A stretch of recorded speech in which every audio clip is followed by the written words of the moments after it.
Hello students, welcome to the steno tutorial. 80 शब्द प्रति minute की गति से डिक्टेशन। लेखक हैं ओपी शुक्ला, दीपक प्रकाशन। डिक्टेशन 5 सेकंड से स्टार्ट होगा। Yes, start. सभापति महोदय, मैं वित्त विधेयक के विषय में अपने कुछ विचार सदन के सामने प्रस्तुत करना चाहता हूं। जब वित्त विधेयक तैयार किया जाता है तो उससे पहले एक रूपरेखा बनाई जाती है, जिसे देखने से सारे वित्त विधेयक के विषय में पूरी जानकारी मिल जाती है। सर्वप्रथम तो मैं यह निवेदन करना चाहता हूं कि वित्त मंत्री महोदय ने अपने विधेयक में यह कहा है कि हमारा यह विधेयक देश को विकास के रास्ते पर ले जाने वाला बजट है। ठीक नहीं है। हम कई वर्षों से इस सदन में यही सुनते आ रहे हैं कि हम देश को आगे ले जाने के लिए योजनाएं बना रहे हैं। देश के विकास के लिए अनेकों कदम उठाए जा रहे हैं, लेकिन अभी तक देश के विकास के लिए कुछ भी नहीं हो पाया है।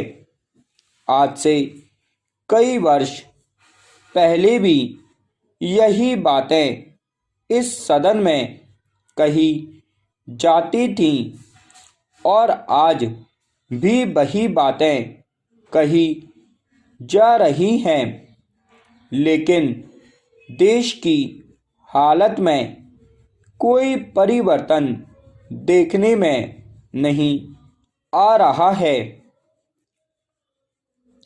महोदय, मैं समझता हूं कि यदि पंचवर्षीय योजना के स्थान पर एक वर्ष की योजना बनाई जाए तो उससे कुछ लाभ हो सकता है।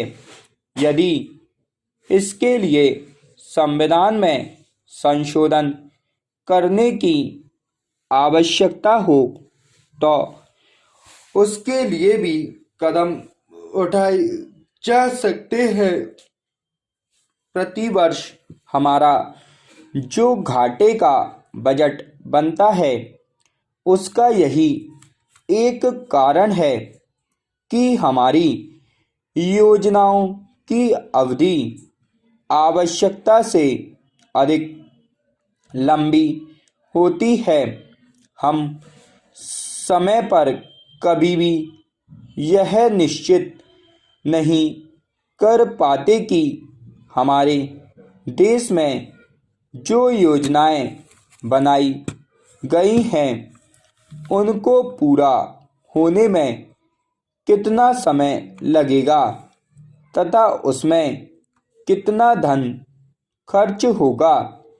कर प्राप्त करने की दिशा में भी सरकार को उतनी सफलता नहीं मिल पाई है जितनी की आशा की जा रही थी। हमारे देश में काला धन बहुत है जिस पर कर प्राप्त नहीं किया जा सकता है।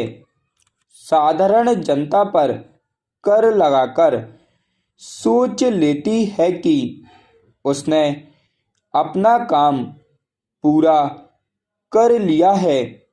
काले धन को निकालने के विषय में सरकार की कोई नीति अभी तक सामने नहीं आई है। अंत में मैं सदन से यह निवेदन करना चाहता हूं कि इस वित्त विधेयक पर विस्तार से चर्चा की जाए। इसमें जो कमियां रह गई हैं उन पर प्रकाश डाला जाए और भविष्य में उन कमियों को दूर करने का प्रयत्न किया जाए। स्टॉप।